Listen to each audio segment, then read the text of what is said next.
Howdy folks, welcome back to another Bad 66 Chevelle video here. I'm getting ready to work on my edsel here. And got all my wheels off of it just about. I'm getting ready to get this last one off the front here.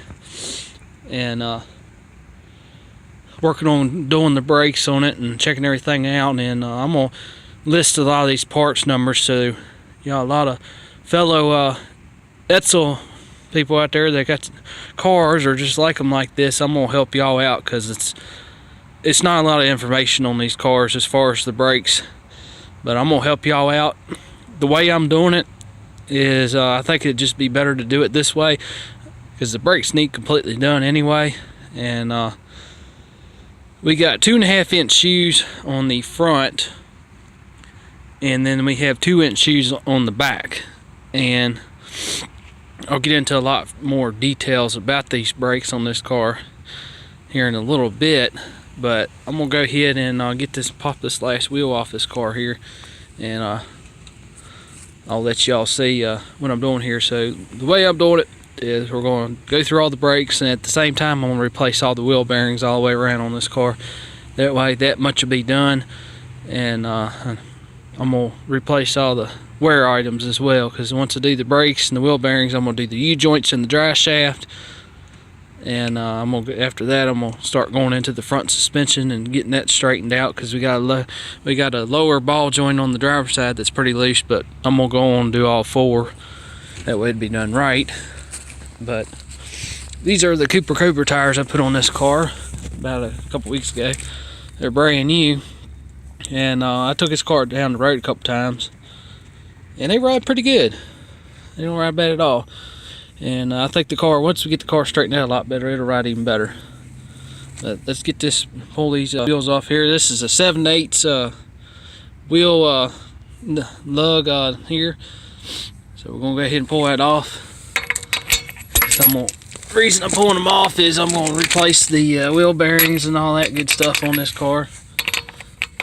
Hold on a minute. Alright, welcome back here. I made a mistake on that.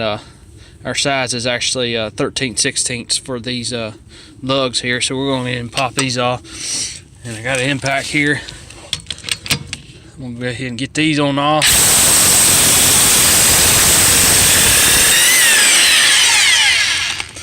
There's one bad boy.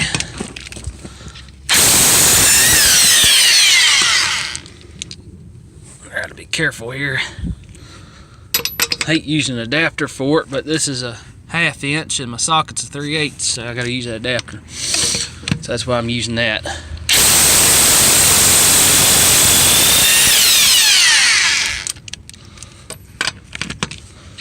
Try to go in the star pattern here.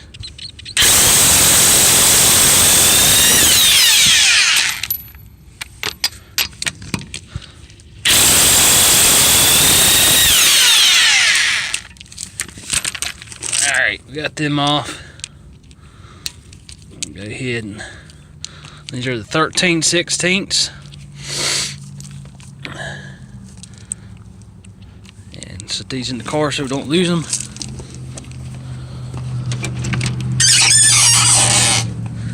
With all my other good stuff here. I love this car. It's got so much room in it. Yes, it's got the horn rings right there. Anyway, let's get back to this. Get our wheel off.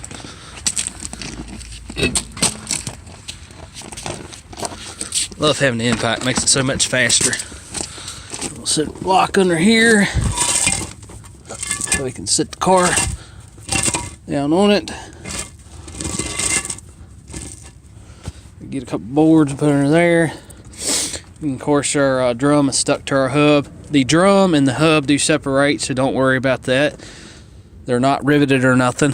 Some of the GM stuff like my C10, they're riveted onto the hub, but on this style setup here, the drum is separate from the hub, so don't worry about that. It'll come right off. Now this one we might have to beat off, but I'm trying to be easy with it. Anyway, let's get this car, get some boards put underneath of it so we can set it back down, because it's going to be a little while. This car's going to be down for a little while because Got to do the brakes on it, plus I'm going to do the wheel bearings on it, and I got new shocks for it as well. Just trying to go through and replace all the wear items. I want to thank Jonathan W. out there for that. I like the way he does stuff. He's got a 59 Galaxy, and I kind of like his way of doing things. That's the best way to do it. It's just go on and do all the wear items first, and then worry about all the cosmetic stuff later. This car is a pretty heavy car, so I want to make sure it's not going to go nowhere.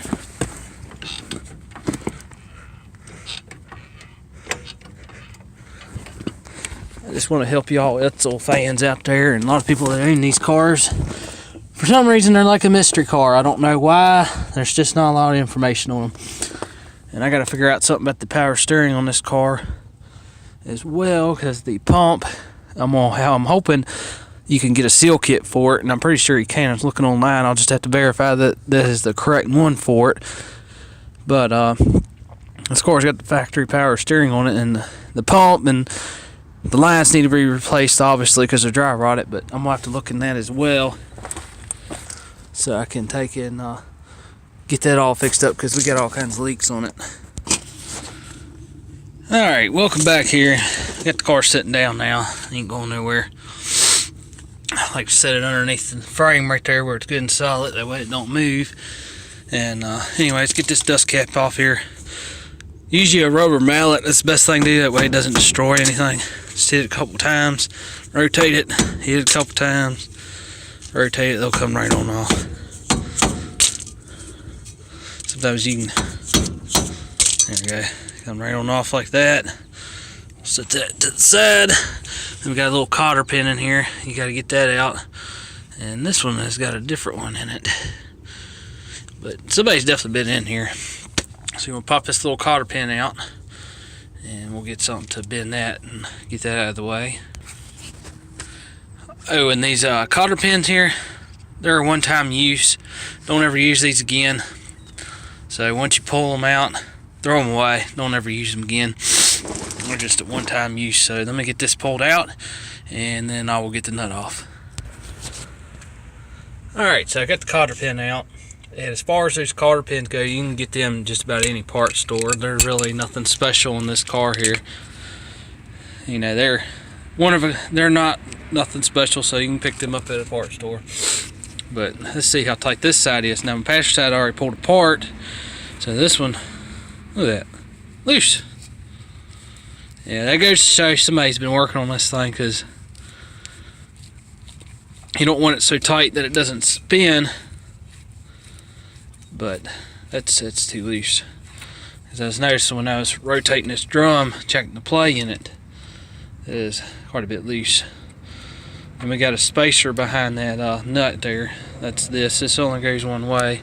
It's got a little piece that's in the spindle here that you line the tab up with, and that's how that lines up. And then you got the actual bearing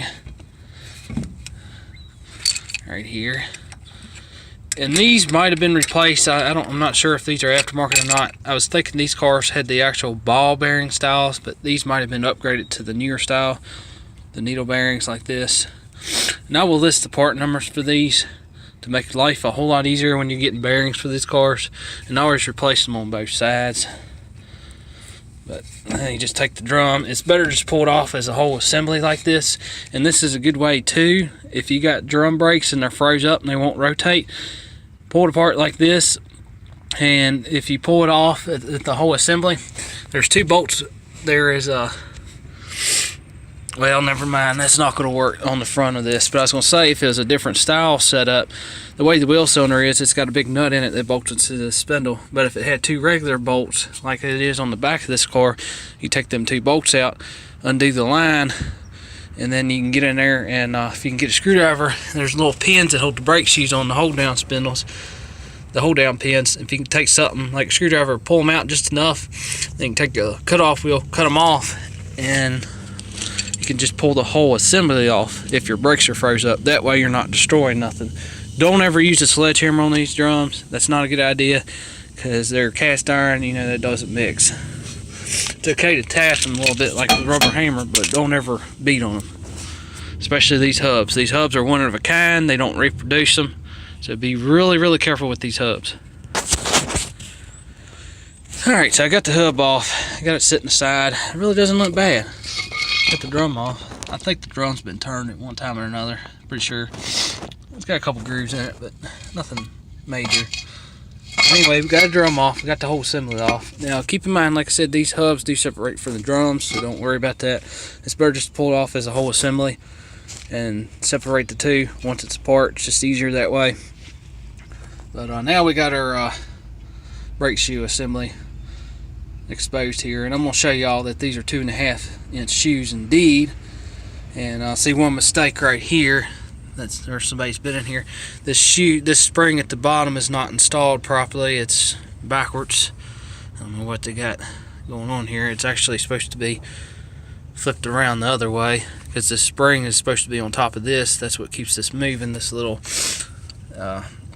piece down here to adjust your shoes. So we'll correct that. It's not a big deal. Everything else looks like it's correct. Hold down springs are there. And you want to check too, get your rag, wipe all the grease off, because you're going to have to repack the bearings anyway. But you want to make sure that this is nice and smooth all the way across. It's not grooved or nothing. And that's not just for this car, that's for everything. You just want to make sure everything's smooth, and it's no taper or nothing like that. Now, make sure nothing's worn funny. But so they had replaced the wheel cylinders on here. These are new. Now I'll have to figure it out. Some of these cars have 15/16 wheel cylinders, and some of them had 7/8, I believe. So you can take your wire, use a wire brush, and they're usually right up in this area up here somewhere. Now these are reproductions. These don't have no numbers on them, so I'll have to figure it out. But more likely they worked, so I probably won't replace them. This is what I'm talking about. They bolted into the spindle here. You got a big nut. It's same setup as my C10. You got a big anchor nut. This is all one piece here. Once you take the springs off, take the shoes off, this is all one piece that bolts in, threads into the spindle here. And so you want to be kind of careful about them. You don't want to round these off. But that's how you remove that part of it. And we'll correct the spring here. That's why it's a good idea to check this stuff, because a lot of people that they don't know about these cars, they don't know exactly what they're doing, and they put that backwards like that. So that's easy fix. We'll switch it around. We got new brake shoes for it as well. Alright, so the next step here is you want to get you a tape measure here and measure your brake shoes. We'll measure it from this driver's side here. There's the front of the car. So we're going to measure it from this side. It doesn't really matter which side you measure, but I'm measuring it from the front side. That way y'all can see the tape measure as I would see it. So you want to measure from the material, get it back in there, over. As you can see, we have 2.5. So we have 2.5-inch brake shoes on the front. Some of them had 2 3/4. This one is 2.5. So you want to measure that. Some of these cars were different than others, but you always want to measure them anyway. It doesn't really matter what vehicle it's on. So just measure them. Makes them a lot easier.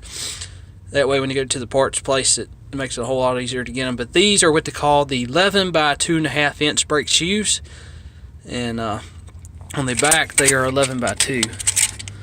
So that's just a good idea there. Measure them just to verify that they are correct.